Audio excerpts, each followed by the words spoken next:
Okay जी, बस बात नहीं। हाँ, बिस्मिल्लाहिर्रहमानिर्रहीम। ओके, आप बताइए Aasam, what is Plummer Vinson syndrome? Cover. Plummer Vinson syndrome में कितनी चीजें होती है पेशेंट में? 10 के 12? बात है नहीं। Noman, what is Plummer Vinson syndrome? इसमें एक ट्राइएड होता है, कॉम्बिनेशन ऑफ 3 थिंग्स। कौन कौन सी? एक मिनट, आप लोग की बारी आएगी। डिस्पेजिया होगी, ठीक है। Iron deficiency anaemia, oesophageal web, very good. अगर ये 3 चीजें सिंगल पेशेंट में आ जाए तो उसको कहते हैं प्लमर विंसन सिंड्रोम। क्लियर है? Okay, what is meant bye, आप बताए क्या बात? एकलीजिया का मतलब क्या होता है? Excellent. Failure of relaxation of lower oesophageal sphincter. अगर लोअर एसोफेजियल स्फिंक्टर रिलैक्स ना कर सके और फूड एसोफेगस से स्टमक में ना जाए, दैट इज कॉल्ड एकलेजिया।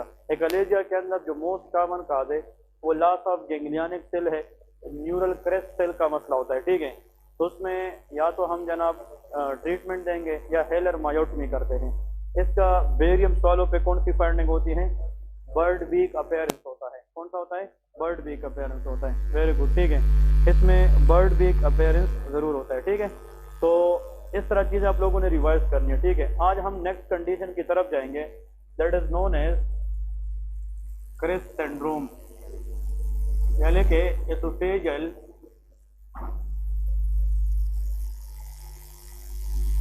डिसमोटिलिटी। एसोफेजियल डिसमोटिलिटी, बस बात है नहीं। इसके बारे में याद रखें कि इसमें क्या होता है, जो एसोफेजियल डिसमोटिलिटी है, इसमें एसोफेगस के अंदर जो पेरिस्टालिसिस है, कंट्रैक्शन या रिलैक्सेशन है, वो एबनॉर्मल हो जाती है।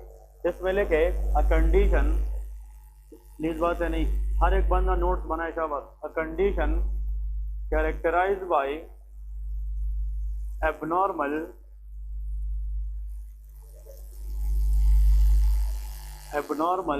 Peristalsis of esophageal muscle, known as esophageal dysmotility। Normally क्या होता है कि जब हम फूड खाते हैं तो एसोफेगस के अंदर जब फूड आता है तो उसमें स्मूथ मसल और स्केलेटल मसल्स होते हैं। Those muscle is repeatedly contracted end of relaxing, और उस कंट्रैक्शन रिलैक्सेशन को हम क्या कहते हैं? पेरिस्टालिसिस कहते हैं, जिसकी वजह से फूड अपर पार्ट से नीचे जाती है। अगर एसोफेगस के अंदर मसल जो है वो रिपीटेडली कंट्रैक्ट या रिलैक्स ना करे, या तो बिल्कुल कंट्रैक्टेड रहे या बिल्कुल रिलैक्स रहे, इसका मतलब यह है कि इसकी जो मसल मोटिलिटी है वो खराब हो गई है। ऐसे कंडीशन को एसोफेजियल डिसमोटिलिटी कहते हैं।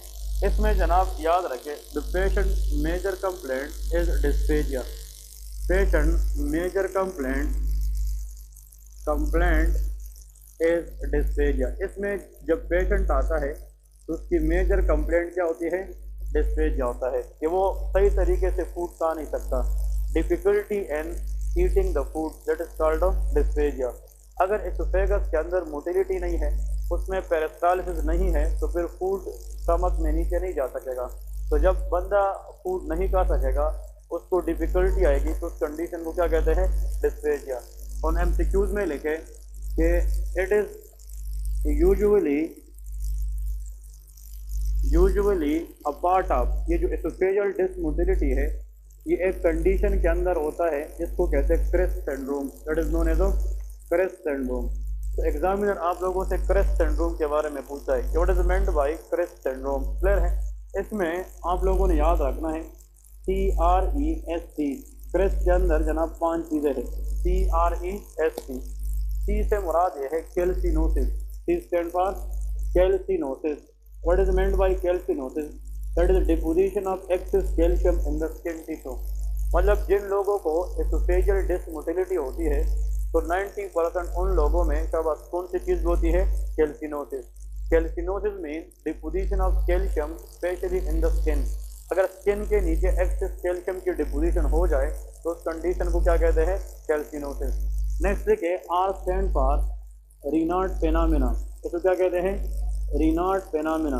रीनार्ड फेनामिना के अंदर क्या होता है कि there is abnormal peripheral vessel vasoconstriction, जिसकी वजह से blood supply to the finger क्या हो जाती है, कम। और अगर ब्लड सप्लाई फिंगर को ना मिले, that will be when we palpate the finger that will be cold, वो क्या होंगे, कोल्ड। तो coldness and paler finger due to vasoconstriction, this phenomena is called of renal phenomena.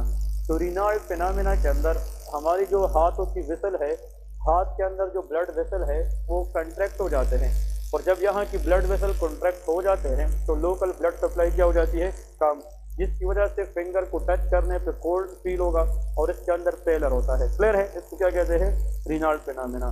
फिर यहाँ पे इस ई का मतलब क्या है, हाँ जी, ई स्टैंड फॉर एसोफेजियल डिसमोटिलिटी। ई का मतलब क्या है, एसोफेजियल डिसमोटिलिटी। यहाँ पे लिखे एसोफेजियल डिसमोटिलिटी। अभी मैंने आप लोगों को ये बात की है कि जिन लोगों में एसोफेजियल डिसमोटिलिटी होती है तो 90% उन लोगों में कैल्सिनोसिस भी हो सकता है, मतलब स्किन के नीचे एक्सेस कैल्शियम के डिपोजिशन।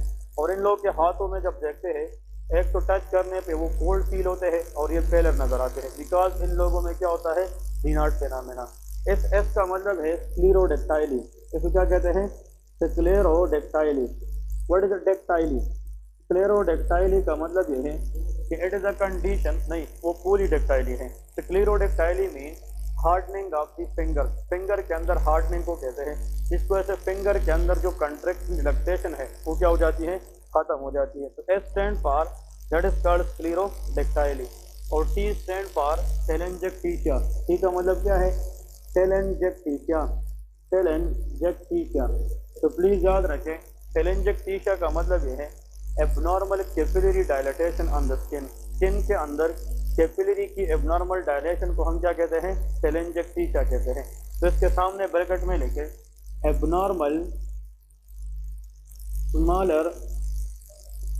Small capillary dilation. तो अगर कैपिलरी की डायलेशन हो जाए तो वहाँ से ब्लीडिंग के चांसेस होंगे कि नहीं। तो these patient sometime develop pin point bleeding on the skin. इन लोगों में क्या होती है, pin point bleeding on the skin हो सकती है। तो एक्चुअली अगर एक पेशेंट है और उस पेशेंट के अंदर 5 चीज़ें हैं, calcinosis, number 2 renal phenomena, oesophageal dysmotility, sclerodactyly and telangiectasia, इन 5 चीज़ों को कलेक्टिवली हम क्या कहते हैं, क्रेस्ट सिंड्रोम कहते हैं। क्लियर है कि नहीं? तो जब भी एग्जामिनर आप लोगों से पूछेगा कि एसोफेगस के अंदर वो मसला बताए जो क्रेस्ट सिंड्रोम का एक कंपोनेंट है, उसका नाम क्या है, एसोफेजियल डिसमोटिलिटी है। क्लियर है? इसकी जो ट्रीटमेंट है दैट इज सिम्टोमेटिक। हम सिम्टोमेटिक ट्रीट करेंगे, मतलब सिम्टोमेटिकली इसको हम मैनेज करेंगे। तो सिम्टोमेटिकली ट्रीटेड, इसका मतलब ये है कि जो सिम्टम है, सिम्टम को देखते हुए इन पेशेंट्स की हम ट्रीटमेंट करते हैं। यहाँ पे तो है ट्रीटमेंट में इन लोगों ने कुछ भी नहीं लिखा है, लेकिन फिर भी अगर आप लोगों से कोई ये पूछे कि इन लोगों की ट्रीटमेंट क्या है, that should B symptomatic. Clear है? अब यहाँ पे नेक्स्ट कंडीशन की तरफ जाएंगे। एसोफेजियल डिसमोटिलिटी के बाद the next condition that is called gastroesophageal reflux disease, which is very common in our part of the population, that is called GERD, gastro-oesophageal reflux disease. ठीक है, इसको हम जनाब GERD भी कहते हैं, GERD, GERD। क्लियर है? इस GERD के अंदर क्या होता है कि स्टमक से कुछ कंटेंट वापस कहाँ जाते हैं, एसोफेगस में जाते हैं। इसमें लेके डेफिनेशन के अंदर a condition in which gastric content is going back या reflux back into esophagus, that is known as GERD, gastro-oesophageal reflux disease.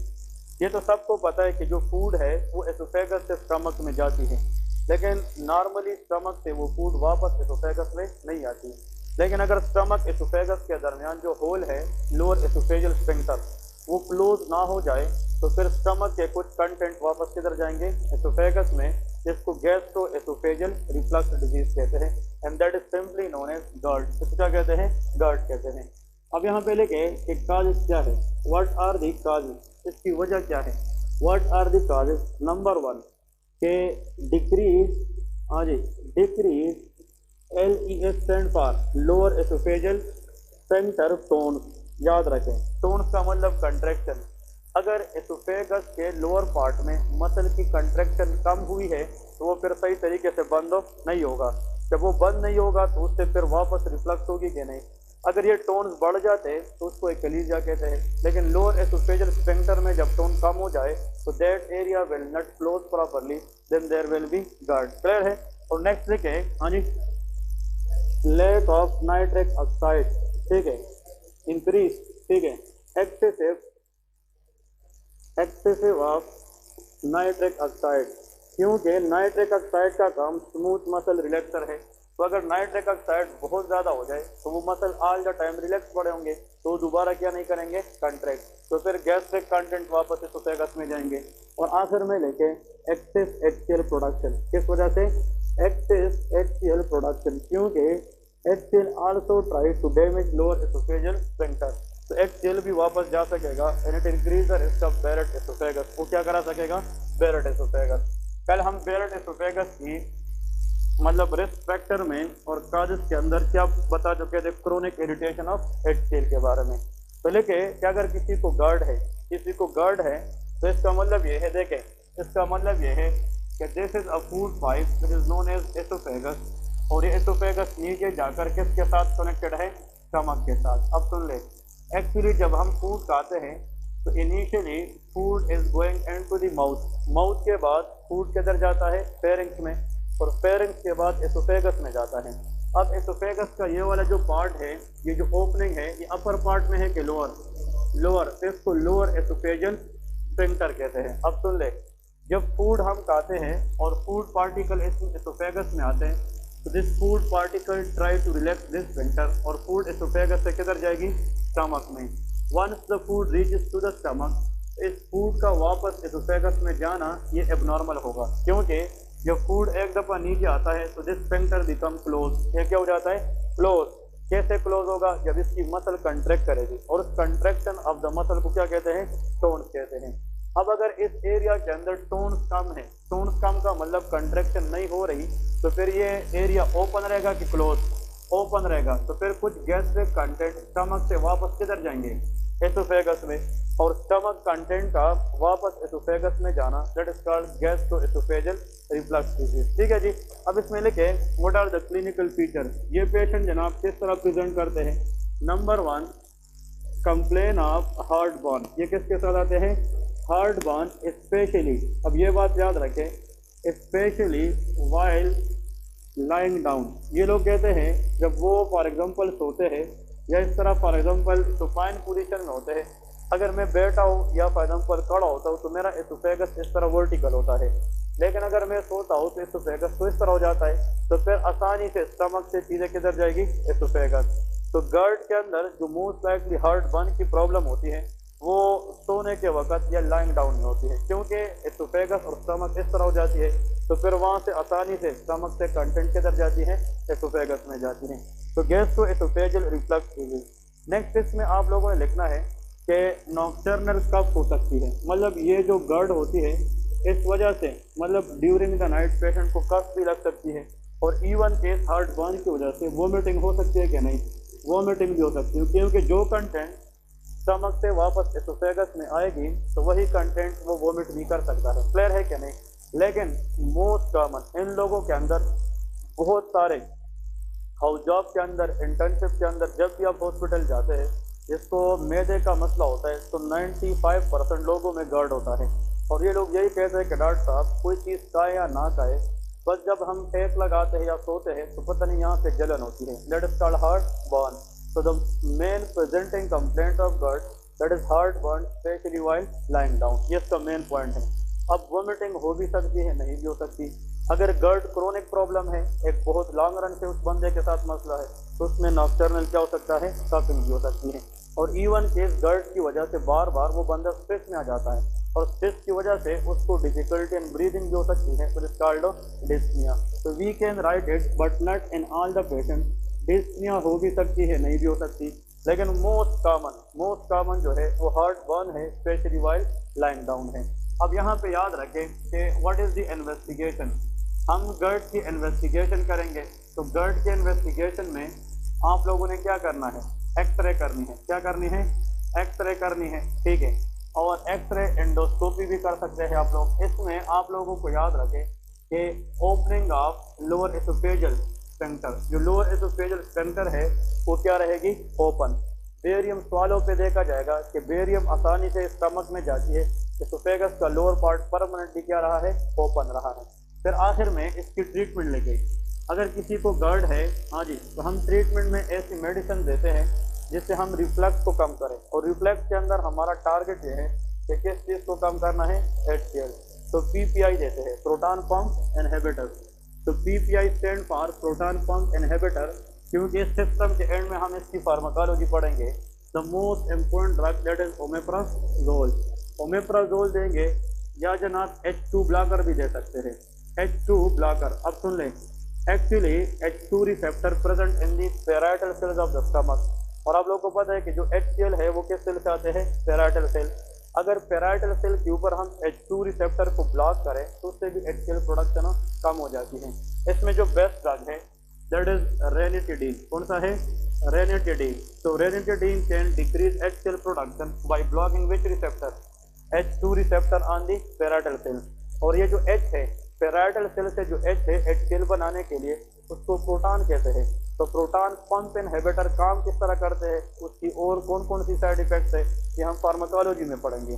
लेकिन इस स्टेज पे सबको पता होना चाहिए कि चाहे हम PPI दे दें, चाहे हम H2 ब्लॉकर दे दें, इन दोनों से हम HCl की प्रोडक्शन को कम कर सकते हैं। ठीक है जी, तो ये याद रखना है। इसके बाद नेक्स्ट जो केस है which is very important, heading दे दे, Mallory West syndrome. The third number condition is called Mallory West syndrome. Mallory West syndrome. Anyone can heard about this word? Shabas. Anyone? Third year वाले, fourth year वाले, Shabas. What is meant by Mallory West syndrome? Mallory West syndrome is nothing. It is a mucosal laceration at the lower part of esophagus. अब इसमें लेके mucosal tearing या mucosal damage या mucosal laceration in the lower esophageal sphincter, सुन ले, in the lower esophageal sphincter,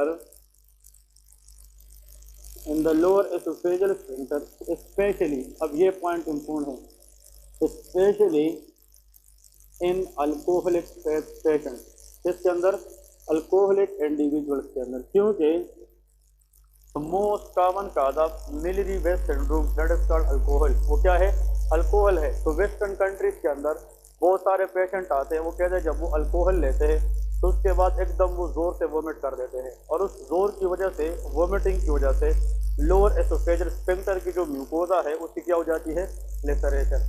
इस laceration of mucosa को at the lower part of oesophagus due to alcoholic patient that is called Mallory West syndrome. अब देखिए, इसको समझने के लिए diagram में आप लोगों ने कुछ चीज़ें याद रखनी है। This is for example a food pipe which is of oesophagus, और ये कनेक्टेड है नीचे किसके साथ, स्टमक के साथ। अब सुन ले, यहाँ पे मेन पॉइंट ये है, ये कौन सा पार्ट है, लोअर एसोफेजियल स्फिंक्टर है। क्लियर है कि नहीं, दिस लोअर एसोफेजियल स्फिंक्टर। अब आप लोग खुद बताएं, यहाँ पे जो एसोफेगस का इनर लाइनिंग है दैट इज म्यूकोजा। ये क्या है, mucosa. This is oesophageal mucosa and that is called gastric mucosa। ये क्या है, gastric। तो inner lining of the stomach is gastric mucosa और inner lining of esophagus is esophageal mucosa। अब अगर एक पेशेंट है वो बिंज अल्कोहल लेता है, क्या लेता है, binge alcohol. Binge alcohol mean कि एक टाइम पे वो ज़्यादा अल्कोहल कंज्यूम करता है, वो ज़्यादा अल्कोहल लेता है एट वंस, तो यहाँ पे जनाब स्टमक उसको बर्दाश्त नहीं कर पाएगी।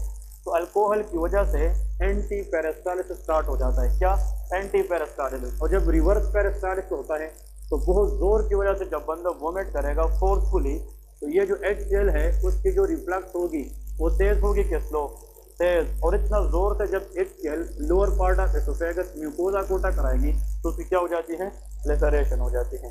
तो अगर म्यूकोजल लेसरेशन कहाँ की हो जाए, लोअर एसोफेजियल स्फिंक्टर पार्ट के साथ, due to forceful vomiting in which patient, alcoholic patient, this is called Mallory West syndrome. Clear है कि नहीं। अब इसके लिए क्या काजेस, इसकी काजेस क्या है, काजेस आप लोगों ने एक याद रखना है, दैट इज कॉल्ड अल्कोहल। वो क्या है, alcohol. This is the most important one. तो अल्कोहल ये अल्कोहलिक पेशेंट नंबर 1। नंबर 2, अगर किसी ने याद रखना है, अगर वेस्टर्न कंट्रीज है उसमें तो मिलिट्री वेस्ट सिंड्रोम का मोस्ट कॉमन काज क्या है, अल्कोहलिक पेशेंट है। लेकिन पाकिस्तान के अंदर जिस तरह हमारे कंट्री के अंदर तो अल्कोहलिक पेशेंट नहीं होते इतने, तो यहाँ पे कौन सी मोस्ट कॉमन काज है, military waste syndrome, that is called bulimia nervosa. क्या है, बुलिमिया नर्वोसा। ये नाम सुना है कि नहीं? ये एक साइकेट्रिक डिसऑर्डर होता है और यंग फीमेल के अंदर ज़्यादा होता है, ठीक है ना। बुलिमिया नर्वोसा, एक होते हैं एनोरेक्सिया नर्वोसा और एक क्या होता है, बुलिमिया नर्वोसा। इसमें फ़र्क क्या है? एनीवन? शाबाश। एनोरेक्सिया नर्वोसा और बुलिमिया नर्वोसा में डिफरेंस कौन बता सकता है? ओके, तो उसको क्या कहते हैं? ओके, अकॉर्डिंग टू हिम, अगर एक बंदा खाना खाए और वो नॉर्मल खाए लेकिन उसको ये लगे कि उससे ज़्यादा खाया है और उसको ये टेंशन पड़ जाए कि अभी वो फैटी हो जाएगा, स्पेशली यंग फीमेल में ज़्यादा कॉमन है। वो खाना खाती है और उसको ये लगता है कि अब उसने तो काम कर लिया, अब वो फैटी हो जाएगी और वो बुरी लगेगी, तो वो फिर क्या करती है, फिंगर माउथ में रख के उसको वोमिट करने की कोशिश करती है। ऐसे कंडीशन को बुलिमिया नर्वोसा कहते हैं। क्या कहते हैं? Bulimia nervosa. ये वो फीमेल होती है जो खाना भी खाती है और खाने के दौरान ये रिलैक्स होती है। खाना खाने, ये साइकेट्रिक इलनेस होती है, सुन ले, खाना खाने के दौरान these female are very late, उसको नहीं पता होता कि हम क्या कर रहे हैं, लेकिन खाना खाने के बाद उसको समझ आती है कि इसने बहुत खाया है। क्लियर है कि नहीं? और उस पर टेंशन होती है कि अब वो फैटी हो जाएगी, तो उसके लिए वो फिर फिंगर रख के या कुछ चीज़ें खा के उसको इमेटेक्स ड्रग करके उसको क्या करती है, वोमिटिंग कराती है। This condition is called bulimia nervosa. तो बुलिमिया नर्वोसा में फीमेल ज़्यादा खाएगी कि कम? ज़्यादा खाएगी। तो bulimia is B for big female, मतलब इसमें वो ज़्यादा खाएगी तो वो बिग नजर आना शुरू करेगी, इसलिए वो वोमिट करती है। एक वो फीमेल होती है, उसने अपने बेड के साथ हाफ इस तरह सेब रखा होता है या कोई हाफ जो है ना, आधा जो है ना अमरूद रखा होता है, कहते इससे ज़्यादा नहीं खाना। क्लियर है कि नहीं? और वो पूरे दिन में मतलब एक जो है ना हाफ सेब के ऊपर गुजारा करती है। वो पानी भी पीती है तो सोचती है कि इसमें ग्लूकोज तो नहीं है, वो सोचती है इसमें फलाना चीज़ तो नहीं है, ठीक है ना, और गूगल सर्च करते हैं कौन सी चीज़ है कि जिससे मेरी बॉडी शेप में बन जाए। क्लियर है कि नहीं? असल में क्या होती है, वो फिर खाती नहीं है। तो इसका मतलब ऐसा साइकेट्रिक इलनेस जिसमें फीमेल खाना खाना ही छोड़ दे ड्यू टू द रिस्क कि वो फैटी हो जाएगी, उसको एनोरेक्सिया नर्वोसा कहते हैं। क्या कहते हैं? एनोरेक्सिया। तो एनोरेक्सिया नर्वोसा की जो फीमेल है वो लीन एंड थिन होती है, बहुत पतली होती है, लीन एंड थिन, और उसकी बीएमआई नॉर्मल से क्या होती है, कम होती है। मतलब एज उसकी 30 साल होगी और वेट उसकी 30 केजी भी नहीं होती है। क्लियर है कि नहीं? मतलब ये कि 35 केजी 40 केजी इस तरह होती है। इसका मतलब weight in the KG divide by height in meter square, that is called of BMI, body mass index. ये नॉर्मल किसी भी बंदे में चाहे मेल है या फीमेल है, according to the height and weight ये 17 से 25 के दरमियान होना चाहिए। जो एनोरेक्सिया नर्वोसा फीमेल है उसमें 15, 16, 14 बीएमआई। आप उसको बताएंगे ना कि आप कमज़ोर है, खाना खाए, वो कहेगी कि ये डॉक्टर सही नहीं है, वो दूसरे के पास जाएगी। क्लियर है कि नहीं? वो डॉक्टर तब्दील करती रहेगी लेकिन सुनेगी किसी की नहीं। क्लियर है कि नहीं? That is called anorexia nervosa. फिर उसको हम क्या देंगे, वेट गेनर मेडिसिन देंगे और उसको बताएंगे आपको मजीद पतली करेगी। उससे वो मेडिसिन खा के थोड़ा सा उसकी जो है ना हेल्थ बन जाती है। क्लियर है कि नहीं? तो that is psychiatric tool. Anorexia nervosa क्या है? हाँ जी, एनोरेक्सिया नर्वोसा में decrease intake of food. Clear है? और दूसरी बात, इसमें ट्राइएड होता है। किस चीज़ में? एनोरेक्सिया नर्वोसा में एक तो फीमेल एग्जामिनेशन पे लीन एंड थिन होती है, बीएमआई लेस देन नॉर्मल होता है और मेंस्ट्रुअल इरेगुलरिटी होती है। मतलब देयर विल बी एमिनूरिया, डिसमिनूरिया, मतलब उसकी जो मेंसेस है वो इरेगुलर हो जाती है। ये तीन चीज़ें अगर आ जाए तो एनोरेक्सिया नर्वोसा है। लेकिन बुलिमिया नर्वोसा, अब एनोरेक्सिया वाली तो खाएगी नहीं तो वोमिट क्या करेगी? क्लियर है? लेकिन खाएगी कौन सी फीमेल ज़्यादा? Bulimia nervosa. और उसके बाद वो कोशिश करेगी कि अपनी मैदे को फिर से खाली करे, तो वो फोर्सफुल वोमिटिंग करेगी कि नहीं? और उस फोर्सफुल वोमिटिंग की वजह से म्यूकोजल क्या होती है, laceration, can cause military waste syndrome. Clear है कि नहीं? तो अल्कोहलिक पेशेंट में अल्कोहलिक पेशेंट खाना खाए और उसके बाद वोमिट करे, या बुलिमिया नर्वोसा पेशेंट खाना खाए उसके बाद वोमिट करे, that will B military waste syndrome. ठीक है जी। अब लेके क्लिनिकल फीचर, ठीक है ना, क्लिनिकल फीचर। लेकिन ये साइकेट्रिक इश्यूज है, क्लिनिकल साइंस के अंदर डिस्कस करेंगे, ठीक है। लेकिन ये लड़कों में इसलिए कॉमन नहीं है, वो तो कहते हैं जितना ज़्यादा खाए, उन लोगों को ये टेंशन नहीं होता, ठीक है ना। तो ये फीमेल में कॉमन होती है, ठीक है। अब इसमें लिखे कि what is the clinical feature. हाँ जी, इसमें वोमिटिंग, ठीक है ना, वो अलग बात है, कुछ लड़के खाना ज्यादा खाते हैं लेकिन हाफ के जी वो ज्यादा नहीं होते, ठीक है ना, वो फिर अलग चीजें है, ठीक है ना। हाँ जी, तो लेके जनाब उसमें, हाँ जी, वोमिटिंग होती है, उसमें फिर वॉर्म इन्फेक्शन हो सकती है, ठीक है ना। हाँ जी, क्लियर है। तो लेके वोमिटिंग, नेक्स्ट लेके जनाब यहाँ पे mild bleed in the vomit, mild bleed in vomit, ठीक है ना। Mild bleed in the vomit का मतलब ये है कि जब वो जोर से वोमिट करते हैं तो उसकी जो लोअर पार्ट ऑफ एसोफेगस है उसमें म्यूकोजा टियरिंग हो जाती है, तो वहाँ से क्या हो सकती है, ब्लीडिंग, एंड दैट ब्लड में be the part of vomiting. इसको हीमाटोमेसिस कहते हैं। क्या कहते हैं, हीमाटोमेसिस। और जब ये वोमिट ज़्यादा करेगी तो देयर में बी साइंस ऑफ डिहाइड्रेशन, क्या हो सकती है, साइंस ऑफ डिहाइड्रेशन, क्लियर है।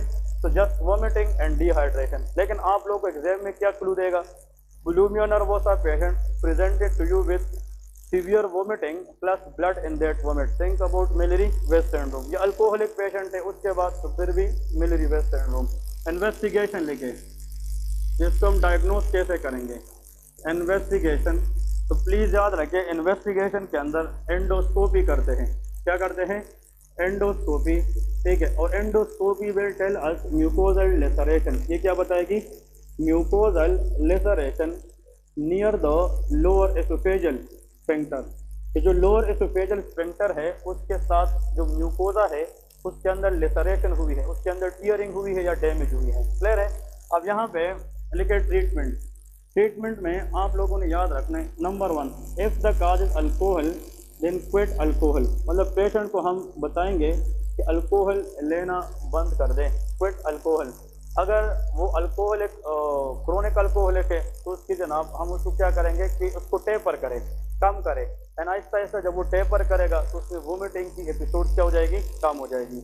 और अगर बुलिमिया नर्वोसा पेशेंट है देन काउंसलिंग, फिर क्या करेंगे, काउंसलिंग करेंगे, मतलब इसकी काउंसलिंग करेंगे, इसको बताएंगे कि बस खाती रहे कुछ नहीं होगा, क्लियर है कि नहीं।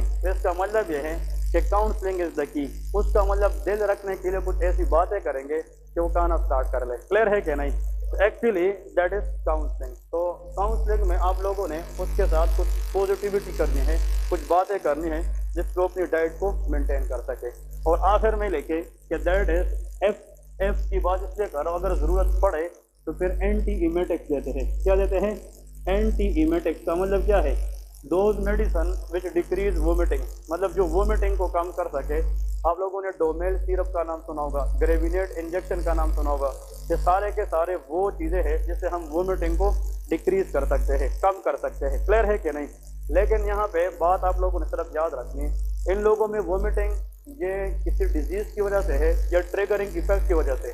ट्रिगरिंग इफेक्ट है, मतलब अल्कोहलिक है तो अल्कोहल लेने के बाद वोमिटिंग है, बुलिमिया पेशेंट है तो खाना खाने के बाद वोमिटिंग है।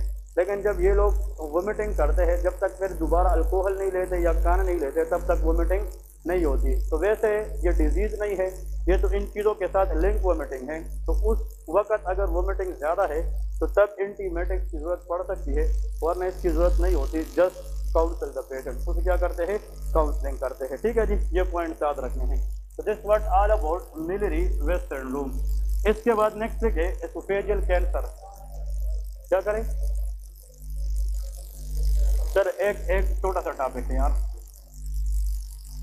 बस एसोफेजियल कैंसर। मैंने कहा पीछे कुछ हो गया, खुदा के बंद हो, ठीक है ना।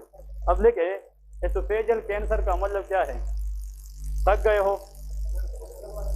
हाँ, कितने लोग हैं कि बस करें।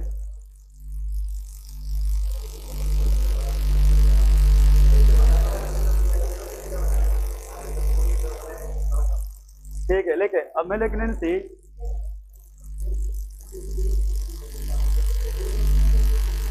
दैट अराइजेस, मेलिग्नेंसी से मुराद कैंसर है, ठीक है।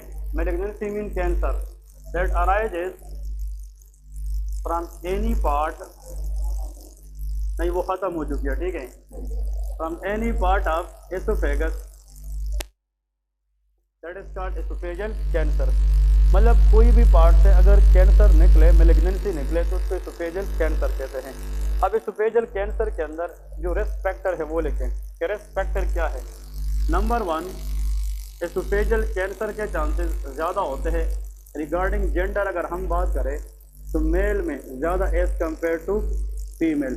तो oesophageal cancer regarding gender is most commonly seen in male as compare to female. Number 2, risk factor is chronic smoking. किस वजह से? Chronic smoking. तो chronic smoking again one of the risk factor. ठीक है। नेक्स्ट है advance as.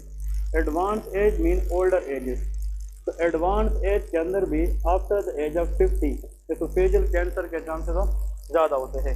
तो oesophageal cancer risk is increase in older people, male gender and those who are chronic smoker, उसमें ज़्यादा चांसेस होती हैं। अब इसमें अगर हम क्लिनिकल फीचर्स की बात करें तो एसोफेजियल कैंसर में पेशेंट किस तरह प्रेजेंट करेगा। Specially all cancer in the body patient initially presented with non specific symptoms. किसके साथ? Non specific. इसमें जो मोस्ट कॉमन इनिशियल सिम्टम है that is called of dysphasia. वो क्या है? डिस्पेजिया है। मतलब पेशेंट बताएगा कि वो जब भी कोई चीज़ खाने की कोशिश करेगा तो उसको दिक्कत होती है, मुश्किल होता है, मतलब difficulty in swallowing the food is known as of dysphagia. लेकिन पेशेंट यहाँ पे एक बात बताएगा कि 2 महीने पहले वो कोई सॉलिड चीज़ खाता था, जिस तरह फॉर एग्जांपल वो फ्रूट्स खाता था या रोटी वो खाता था, तो उसको स्वालो करने में मसला था। अभी तो वो बात अलग है, अभी तो पानी तक नहीं पी सकता। इसका मतलब इसमें जो डिस्पेजिया है, लेकिन initially to solid but later to the liquid as well. यहाँ पे जो इनिशियल डिस्पेजिया है, इनिशियली टू सॉलिड फूड, मतलब ये है कि पहले सॉलिड देन किसको? कबस लिक्विड। देखिए अब हम कहते हैं, बहुत सारे पेशेंट आते हैं वो कहते हैं मैं गोश्त नहीं खा सकता, मैं रोटी नहीं खा सकता, लेकिन मैं मतलब शरबत पी सकता हूँ, क्योंकि रोटी जो है वो सॉलिड है, तो जो शरबत है उसके अंदर तो फ्लूइड है, तो आसानी से क्या हो सकते हैं? मूव हो सकते हैं। लेकिन जो एसोफेजियल कैंसर पेशेंट है उसमें dysphagia initially to solid food होता है और बाद में लिक्विड पे आ जाता है। नेक्स्ट है, इसके साथ साथ there will be foul smelling from the mouth. मतलब एसोफेजियल कैंसर के अंदर foul smelling from the mouth. अब इसका वजह यह है कि जब ये लोग ज़्यादा टाइम तक नहीं खाते तो फिर एनेरोबिक इन्फेक्शन के चांसेस माउथ में क्या होते हैं?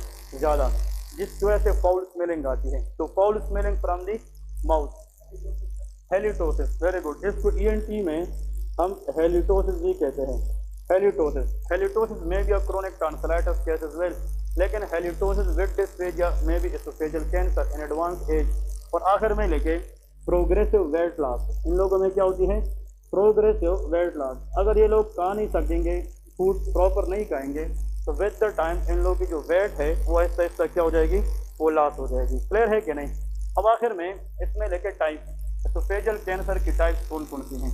एसोफेगस से जो कैंसर निकल सकते हैं वो 2 तरह के हो सकते हैं। एक को हम squamous cell carcinoma of oesophagus कहते हैं और एक को adeno carcinoma. Squamous cell carcinoma of oesophagus, इसके टाइप्स में लेके squamous cell carcinoma of oesophagus and next के adeno carcinoma of oesophagus. Adeno carcinoma of oesophagus. ठीक है, इसमें 2 बातें प्लीज याद रखने हैं, बातें नहीं। स्क्वामस सेल कार्सिनोमा में याद रखें ये वो कैंसर है एसोफेगस के अंदर जिसकी ओरिजिन अपर 2/3 पार्ट से होती है। कहाँ से? अपर 2। अब देखिए अगर ये एसोफेगस है, इसको हम डिवाइड करते हैं 3 पार्ट्स में। जब देखें अगर ये 2 हिस्से ऊपर है तो ये क्या है? अपर 2/3 है। क्या है? अपर। और ये क्या है? लोअर 1/3 है। ऐसा है कि नहीं? ऐसा कैंसर जो अपर 2/3 पार्ट से निकले वो क्या है? स्क्वामस सेल एज पर सुपीरियर पार्ट। क्लियर है कि नहीं? और ऐसा कैंसर जो कहाँ से निकले? लोअर 1/3 से, उसको एडिनो कार्सिनोमा कहते हैं। क्लियर है कि नहीं? यहाँ पे लेके सबसे पहले लोकेशन लेके, लोकेशन, हाँ जी। नंबर 1 अराइज फ्रॉम अपर 2/3, मतलब अपर 2/3 पार्ट ऑफ एसोफेगस। इसकी लोकेशन क्या है? लोअर 1/3 है। क्लियर है? इसकी लोकेशन है एडिनो कार्सिनोमा। तो ये हमें कैसे पता चलेगा? एंडोस्कोपी के जरिए। किसके जरिए? एंडोस्कोपी। अगर कैंसरस मास हमें लोअर पार्ट में देखने को मिल जाए that way be adenocarcinoma, अगर ऊपर पार्ट में मिल जाए that way be squamous cell carcinoma. फिर लेके इंसिडेंस का मतलब कि कौन सा ज़्यादा चांसेस है, तो मोस्ट कॉमन वो कौन सा है? Squamous cell. और लेस कॉमन कौन सा है? That is adenocarcinoma.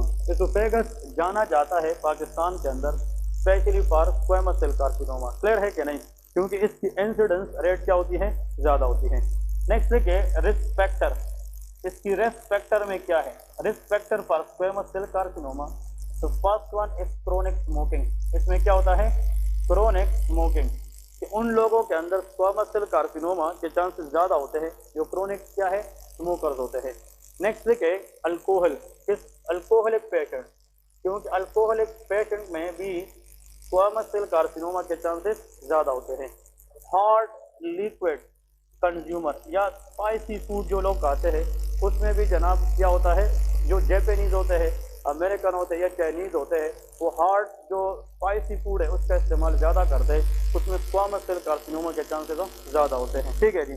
और एक मतलब इसके साथ याद रखें कि जो एडिनोकार्सिनोमा की रिस्क फैक्टर है, यहाँ पे लेके बैरेट एसोफेगस। किस वजह से, बैरेट आप लोगों को कल पढ़ाया था ना, बैरेट एसोफेगस में जब एचसीएल इरिटेशन करेगी, मतलब स्टमक से जब एचसीएल वापस जाएगी इधर कहाँ पे, लोअर एसोफेजियल स्फिंक्टर से लोअर पार्ट में, तो यहाँ की म्यूकोजा एपिथेलियम को चेंज करेगी क्या नहीं, तो मेटाप्लेजिया होगा। लेकिन बैरेट एसोफेगस इज रिवर्सिबल, अगर इसको ट्रीट ना करें तो it can develop into adenocarcinoma. And this question asked multiple times. ये क्वेश्चन आता है कि Barrett esophagus in untreated case can develop which cancer in the esophagus, adenocarcinoma. Next देखिए शाबाश, गर्ड। क्या लिखना है, गर्ड, गैस्ट्रोएसोफेजियल रिफ्लक्स डिजीज। अगर किसी को गर्ड है, उन लोगों के अंदर स्टमक के कंटेंट वापस किधर जाएंगे, एसोफेगस में, और उसमें क्या होगा, एचसीएल, और वही एचसीएल इनिशियली क्या कराएगा, बैरेट एसोफेगस, और later convert into adenocarcinoma. Thirdly के क्रोनिक स्मोकिंग क्या होगी, क्रोनिक। इसका मतलब यह है कि smoking is a risk factor for both squamous cell carcinoma and adenocarcinoma. ये दोनों के अंदर आप लोगों को आ सकती है। एकलीजिया इसमें आ सकता है, क्या, एकलीजिया। एकलीजिया के अंदर जो लोअर एसोफेजियल स्फिंक्टर है वो सही तरीके से रिलैक्स नहीं होता, तो फूड ज़्यादातर इधर रहेगा कि नहीं, अपर पार्ट में कि लोअर में, लोअर में। तो अगर वो फूड के अंदर टॉक्सिन है और वो लोअर पार्ट ऑफ एसोफेगस को डैमेज करेगी तो वो क्या करा सकती है, एडिनोकार्सिनोमा। क्लियर है जी। ये जनाब इसके मेन पॉइंट्स हैं। अब नेक्स्ट इसका याद रखें इसकी इन्वेस्टिगेशन क्या है। ये तो इसकी डिफरेंसेस है। अब इन्वेस्टिगेशन देखें, इसमें इन्वेस्टिगेशन क्या है, इन्वेस्टिगेशन हम क्या करते हैं, एंडोस्कोपी गाइडेड बायोप्सी लेते हैं। क्या लेते हैं, endoscopy guided biopsy, endoscopic guided biopsy. क्योंकि सबसे पहले तो आप लीजन को लोकेट करेंगे, एसोफेगस की अंदर लीजन कहाँ पे है, अपर पार्ट में है या लोअर पार्ट में है, वो हमें एंडोस्कोपी बताएगी। एंडोस्कोपी के जरिए जब आप एसोफेगस में लीजन मालूम करेंगे तो उस एंडोस्कोपी गाइडेड वहाँ से क्या लेंगे, बायोप्सी लेंगे, पीस ऑफ टिश्यू लेंगे और उसको लेबॉर्ट्री में भिजवाएंगे to see for the cancer changes, ताकि उसमें वो क्या देख सके, कैंसर चेंजेस देख सके। तो this is the main investigation for esophageal cancer to diagnose. इसमें याद रखें इसकी जनाब प्रोग्नोसिस क्या है, प्रोग्नोसिस मतलब प्रोग्नोसिस में आप लोगों ने याद रखना है रिलेटिवली पुअर होता है। क्या होता है, रिलेटिवली पुअर।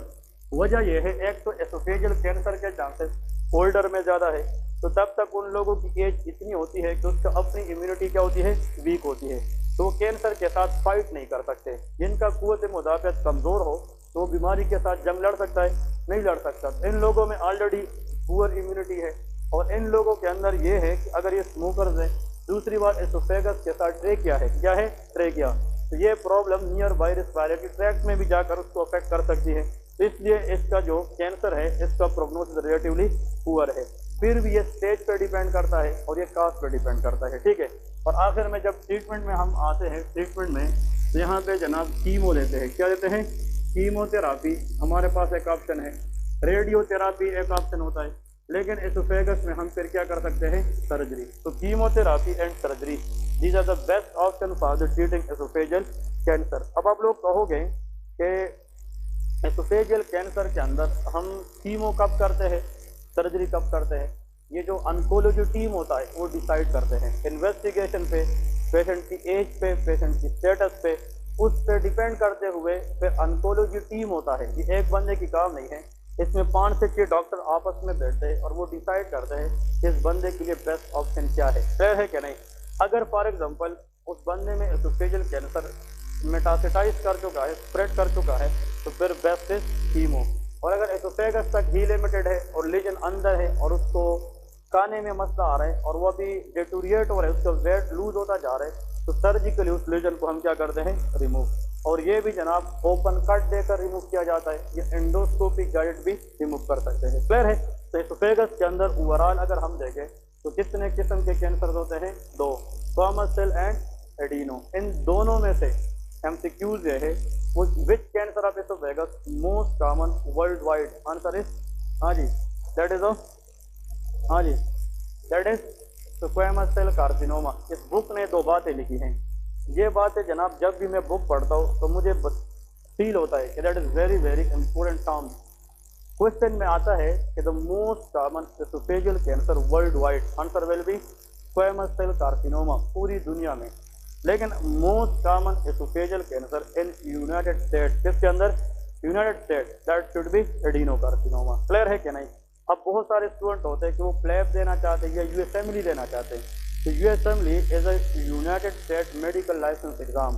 तो जब आप यूएसएमएलई देते हैं तो वो अगर अपनी कंट्री के लिहाज से मोस्ट कॉमन कैंसर पूछते हैं, that should be adeno carcinoma. तो यहाँ पे अगर आप लोग इसको देखें, इन लोगों ने लिखा है वर्ल्ड वाइड, क्या लिखा है, the most common cancer of esophagus is squamous cell carcinoma. लेकिन नीचे लिखा है in the United States most common is adenocarcinoma. Clear है कि नहीं? क्योंकि वहाँ पे लोग स्पाइसी फूड का इस्तेमाल ज़्यादा करते हैं, जंक फूड का इस्तेमाल ज़्यादा करते हैं, जिसकी वजह से गर्ड के चांसेस तो ज़्यादा होते हैं। और गर्ड की वजह से इनिशियली बेरट एसोफेगस होगी, epithelium change, non keratinise stratified squamous epithelium non ciliated columnar में चेंज होगी, और फिर चेंजेस की वजह से metaplasia convert into dysplasia, dysplasia will convert into neoplasia, and later it will convert into full blown cancer which is called adenocarcinoma। Clear है? कल से इंशाल्लाह स्टमक स्टार्ट करेंगे। क्लियर है? ये एसोफेगस कल से स्टमक इंशाल्लाह फिर स्टार्ट करेंगे। उसमें भी स्टमक में डेली बेस पे हर घर के अंदर जो मरीज आजकल मेरे ख्याल में होगा वो पेप्टिक अल्सर है या गैस्ट्रिक अल्सर है। बहुत सारे लोग कहते हैं मैदे पे बोझ है, मैदा सख्त हुआ है, कुछ खाता हूँ तो मैदे में दर्द होता है। इंशाल्लाह ये चीज़ें स्टमक की बेहतर होगी, आप लोगों को क्लियर हो जाएगी। ठीक है जी, ओके।